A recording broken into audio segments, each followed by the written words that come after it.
Hello. मानसिक शांति की फसल। कुछ साल पहले जब मैं सैन फ्रांसिस्को में भाषण दे रहा था तो एक दुखी और निराश व्यक्ति मेरे पास आया। वह एक कंपनी का जनरल मैनेजर था और बिजनेस डामाडोल था। मैंने देखा कि उसके मन में कंपनी के प्रेसिडेंट और वाइस प्रेसिडेंट के प्रति द्वेष भरा था। उसे लग रहा था कि उसके विचारों का विरोध करके वे कंपनी का मुनाफा कम कर रहे थे। बाजार में हिस्सेदारी कम और कंपनी के शेयर की कीमत भी गिर रही थी, जिससे उसे काफ़ी चिंता हुई क्योंकि उसका ज़्यादातर भुगतान स्टॉक ऑप्शंस के रूप में था। ऐसे कठिन समय में उसने अपनी बिजनेस समस्या का इस तरह समाधान किया कि वह प्रत्येक दिन सुबह सुबह सकारात्मक घोषणा करता था कि हमारी कंपनी में काम करने वाले सभी कर्मचारी ईमानदार, सच्चे, सहयोगी, वफादार और सबके प्रति सद्भावना से भरे हैं। वे इस कंपनी के विकास, कल्याण और समृद्धि की जंजीर में मानसिक तथा आध्यात्मिक कड़ियां हैं। मैं अपने 2 सहयोगियों और कंपनी के बाकी सभी कर्मचारियों के लिए अपने विचारों, शब्दों और कार्यों में प्रेम, शांति, सद्भावना प्रसारित करता हूँ। हमारी कंपनी के प्रेसिडेंट और वाइस प्रेसिडेंट को सभी कामों में ईश्वर का मार्गदर्शन मिल रहा है। मेरे अवचेतन मन की असीमित बुद्धिमत्ता मेरे द्वारा सारे निर्णय लेती है। हमारे सभी बिजनेस, सौदों और पारस्परिक संबंधों में सद्भाव निहित है। मैं ऑफिस में जाने से पहले शांति, प्रेम और सद्भावना का संदेश भेजता हूँ। कंपनी में काम करने वाले सभी मनुष्य के दिलो दिमाग में शांति और सद्भाव कायम रहे, जिनमें मैं शामिल हूँ। मैं अब विश्वास और भरोसे के साथ एक नए दिन की शुरुआत करने जा रहा हूँ। इस बिजनेस एग्जीक्यूटिव ने ये विचार सच मानते हुए सुबह 3 बार धीरे धीरे भावना के साथ दोहराए। दिन में जब भी उसके मन में भय या गुस्से के विचार आते थे तो वह खुद से कहता था कि शांति, सद्भाव और संतुलन हमेशा मेरे मस्तिष्क पर शासन करते हैं। जब वह इस तरीके से अपने मस्तिष्क को अनुशासित करता रहा तो हानिकारक विचार आना बंद हो गए और उसके मन में शांति आ गई। उसने शांति की फसल काटी।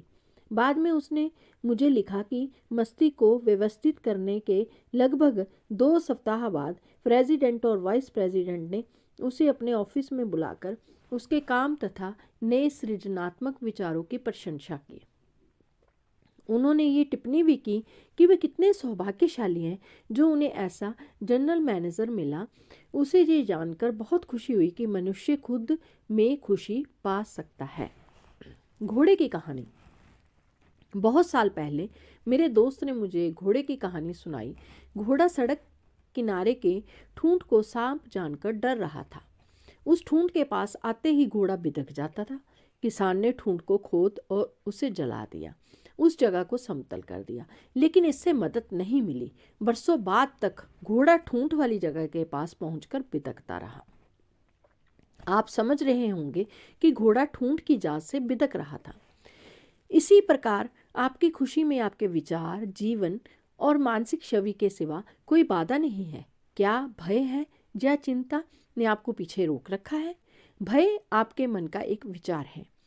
आप इसी समय इसे खोज सकते हैं और इसकी जगह सभी समस्याओं पर विजय प्राप्त कर सकते हैं। सफलता और उपलब्धि में विश्वास भी रख सकते हैं।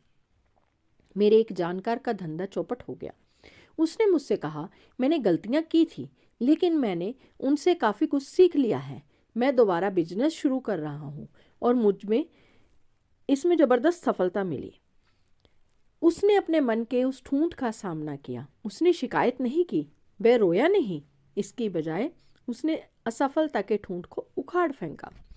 अपनी आंतरिक शक्तियों पर भरोसा करके उसने भय के सभी विचारों और पुरानी निराशाओं को दूर किया। खुद पर विश्वास करें, आप सफल व सुखी बन जाएंगे। सर्वश्रेष्ठ स्वरूप को सामने लाना। याद रहे कि सबसे सुखी मनुष्य वह है जो लगातार अपने अंदर के सर्वश्रेष्ठ स्वरूप को सामने लाता है और उसका अभ्यास करता है। सुख और सद्गुण एक दूसरे के पूरक हैं। अच्छे मनुष्य ना सिर्फ सुखी होते हैं बल्कि आमतौर पर सफलता से जीने की कला में भी माहिर होते हैं। ईश्वर आपके अंदर सबसे ऊंचा और सबसे अच्छा है। ईश्वर के प्रेम, प्रकाश, सत्य और सुंदरता को अधिक व्यक्त करेंगे तो आप विश्व के सबसे सुखी मनुष्यों में से एक बन जाएंगे।